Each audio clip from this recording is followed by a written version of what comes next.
أنا عند ظن عبدي بي.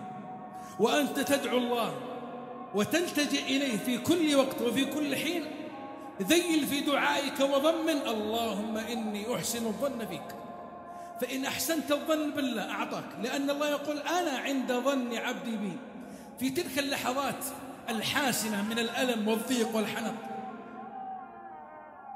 ماذا تظن بالله وأنت تدعوه في جنح الظلام؟ يا رب ضاقت علي الدنيا بما رحبت، يا رب طافت بي الأسقام والآلام، يا رب يا رب يا رب.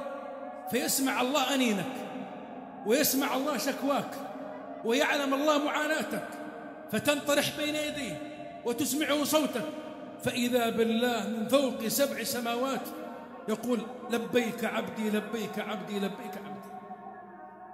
لا لليأس، والله قد تتغير أحوالك وتنقلب حياتك رأسا على عقب، ويأتيك اليسر والفرج من طريق بعيد بعيد لم يخطر على بالك، بسبب أنك التجأت إلى الله وأحسنت الظن به.